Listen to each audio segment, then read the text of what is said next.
Assalamualaikum warahmatullahi wabarakatuh. Perkenalkan, nama saya Desi Putri Avandasari dengan NIM C1C02176. Saya dari kelas R10, Prodi Akuntansi. Baiklah, di sini saya akan memaparkan materi mengenai makna Islam, dasar-dasar ajaran Islam, hukum Islam, klasifikasi hukum Islam, sasaran hukum Islam, dan tujuan syariah. Adapun submaterinya yaitu ada 6. Yang pertama makna Islam, yang kedua dasar ajaran Islam, yang ketiga hukum Islam, yang keempat klasifikasi hukum Islam, yang kelima sasaran hukum Islam, dan yang keenam tujuan syariah. Langsung saja materi yang pertama yaitu mengenai makna Islam. Pengertian Islam menurut Dr. Zaki Mubarak yaitu secara terminologis atau istilah agama, khususnya agama Islam adalah peraturan-peraturan Allah yang diwahyukan kepada Nabi dan Rasulnya sebagai petunjuk bagi umat manusia agar mencapai kebahagiaan di dunia dan di akhirat. Agama Islam disyaratkan Allah Subhanahu wa Ta'ala kepada para Nabi dan Rasulnya berdasarkan pada satu ajaran dasar, yaitu monoteisme murni atau tauhid, dan satu tujuan yaitu memperoleh kebahagiaan di dunia dan di akhirat. Yang selanjutnya ada karakteristik Islam. Sebagai agama, Islam memiliki beberapa karakteristik yang berbeda dengan agama-agama besar lainnya yang dianut oleh umat manusia di dunia ini. Ajaran Islam adalah ajaran nasional dan bisa dinalar dengan logika. Ajaran Islam tidak menyulitkan karena peraturan-peraturan yang diterapkan Islam sesuai dengan keadaan dan kemampuan manusia. Adapun karakteristik Islam ada 3, yaitu yang pertama, Islam adalah agama yang sempurna, namun bukan berarti umat Islam itu stagnan atau jumud, tetapi harus bersifat dinamis. Yang kedua, Islam adalah agama yang seimbang. Dan yang ketiga, ajaran Islam itu konsep dari ajaran Islam itu memiliki konsep yang jelas.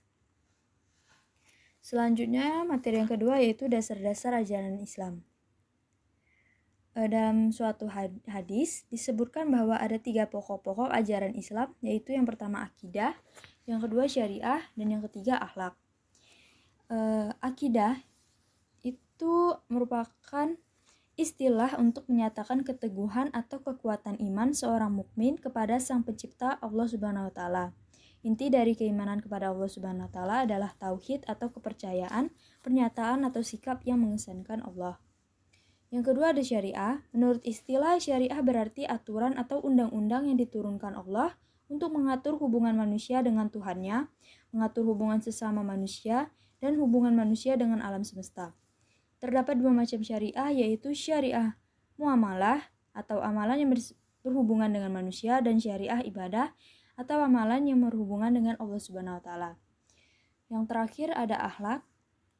Akhlak merupakan perilaku yang dilandaskan oleh hati nurani.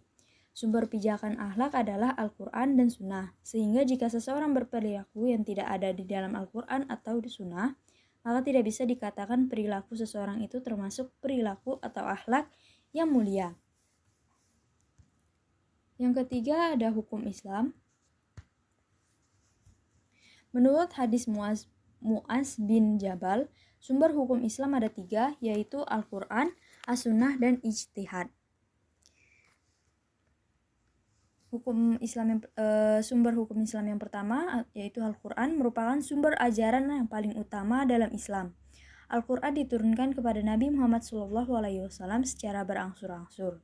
Dengan diturunkannya Al-Quran sebenarnya telah cukup untuk menjadi pedoman, rujukan, serta sumber hukum bagi manusia dalam menjalankan kehidupan. Sumber hukum yang kedua yaitu As-Sunnah. Dalam buku Islam Agama Universal, karya Dr. Kailani HD, MA, terdapat pengertian sunnah secara terminologi Islam, yakni sunnah berarti perkataan, perbuatan, dan keizinan Nabi Muhammad SAW. Sunnah memiliki fungsi sebagai penafsir, pensyarah, dan penjelas mengenai hal-hal yang telah ada dalam Al-Quran. Yang ketiga ada sumber ajaran ijtihad.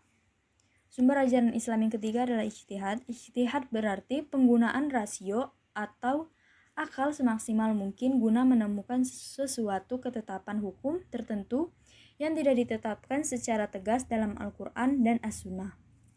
Ijtihad dilakukan oleh para imam, para kepala pemerintah, para hakim, dan oleh para panglima perang untuk menemukan solusi dari permasalahan yang berkembang di kalangan mereka berdasarkan bidang mereka masing-masing.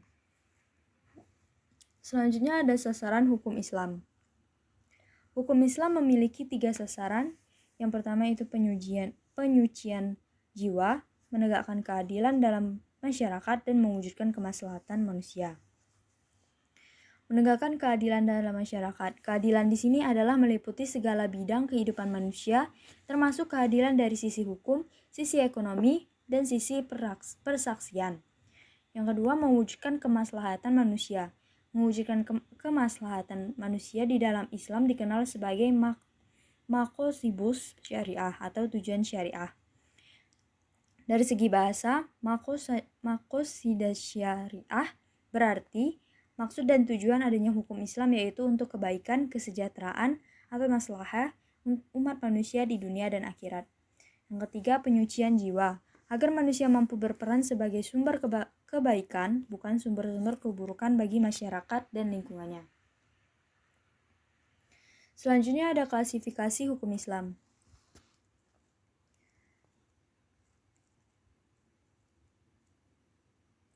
Empat mazhab fiqh yang bersumber dari para ahli fikih seperti Al-Imam Abu Hanifah, Al-Imam Malik, dan Al-Imam Asy-Syafi'i dan Al-Imam Ahmad bin Hanbali mengklasifikasikan hukum Islam menjadi 5.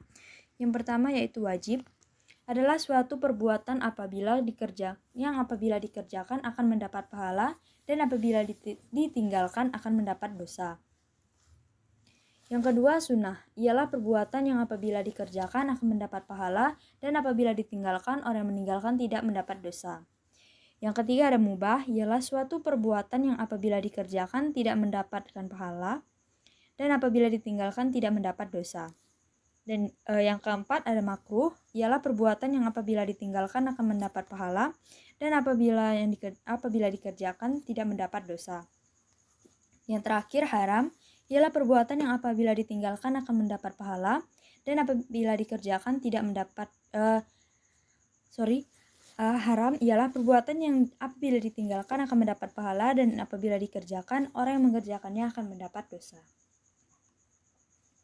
Materi yang terakhir yaitu tujuan syariah.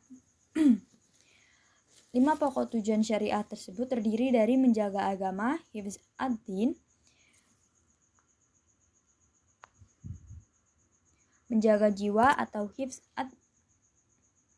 an-nafs, menjaga akal atau hifz ad-aql, menjaga keturunan atau hifz an-nas, dan menjaga harta atau hifz ad-mal.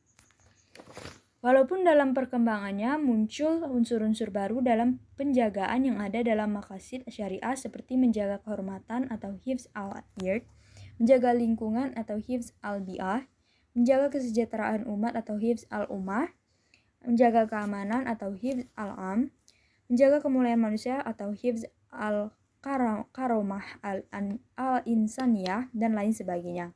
Namun oleh para ulama, unsur-unsur baru yang muncul tersebut masih termasuk dalam al-kulliyat al-khomsah atau lahir darinya. Baiklah, sekian materi dari saya. Kurang lebih saya mohon maaf, saya akhiri. Wassalamualaikum warahmatullahi wabarakatuh.